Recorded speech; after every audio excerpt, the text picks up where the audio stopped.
பெருமானா சொன்னாங்க ஸல்லல்லாஹு அலைஹி வஸல்லம், ஒரு காலம் வரும் யுஸ்பிஹு முஃமினும் வ யும்சி காஃபிர். காலையில் எழுந்திருக்கும் போது முஸ்லிமாக மூமினாக எழுந்திருப்பான், மாலை நேரத்திலே காஃபிராகி விடுவான். யும்சி முஸ்லிமன் முஃமினும் வ யுஸ்பிஹு காஃபிரன் அவ் கமா கால அலைஹி வஸல்லம்.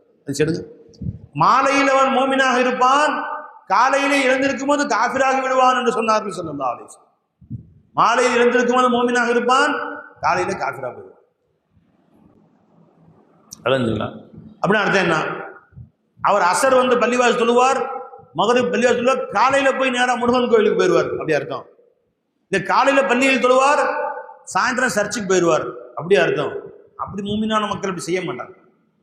காலையில பள்ளிவாசலுக்கு போவார், சாயந்தரம் சர்ச்சுக்கு போவாங்கன்னு இது மாதிரி யாரும் பார்க்க முடியாது. அல்லாஹ் பாதுகாப்பானாங்க. அப்ப இந்த ஹதீஸுக்கு என்ன அர்த்தம்? காலையில் மூமினாக இருப்பார், மாலையில் காஃபிராகி விடுவார். மாலையில் மூமினாக இருப்பார், காலையில் காஃபிராகி விடுவார் என்று ரசூலுல்லாஹி ஸல்லல்லாஹு அலைஹி வஸல்லம் யாரை சொல்கிறார்கள்?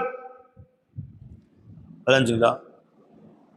யுஸ்பிஹு الرجل مؤمنا ويمسي كافرا ويمسي مؤمنا ويصبح كافرا رواه مسلم عن ابي هريره رضي الله عنه. முஸ்லிம் ஷரீஃபுடைய ரிவாயத், ஹஜ்ரத் அபூ ஹுரைரா ரலியல்லாஹு அன்ஹு ரிவாயத் செய்றாங்க. என்ன அர்த்தம் அதுக்கு தெரியுமா? காலையிலே எழுந்திருக்கும் போது நிம்மதியா எழுந்திருப்பான், அவனுக்கு மதியானத்துக்குள்ள கஷ்டம் ஒன்று வரும், அல்லாஹ்வை ஆட்சேபனை செய்வான். எனக்கு ஏன் அல்லாஹ் இப்படி சொல்லிச்சான்? எனக்கு தான் வரணுமா இந்த கஷ்டம்? என் வண்டி தான் ஆக்சிடென்ட் ஆகணுமா? என் கால் தான் உடையணுமா கீழே விழுந்து? என் வண்டி தான் அடுத்த மேலே போய் இடிக்கணுமா? என் புள்ளிக்கு தான் ஜுரம் வரணுமா? நான் என்ன குறை வச்சேன்?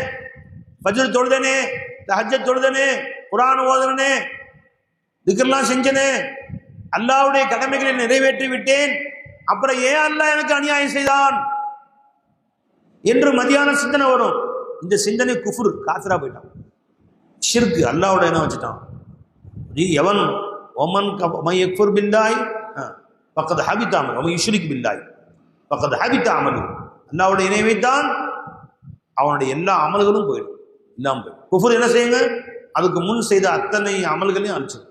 தஹஜ்ஜத் தொழுது, குர்ஆன் ஓதுனது, ஃபஜ்ர் தொழுது எல்லாமே போயிடுச்சு, ஒரே வார்த்தை நினைச்சு. ஏன் தான் அல்லாஹ் எனக்கு செஞ்சானோ?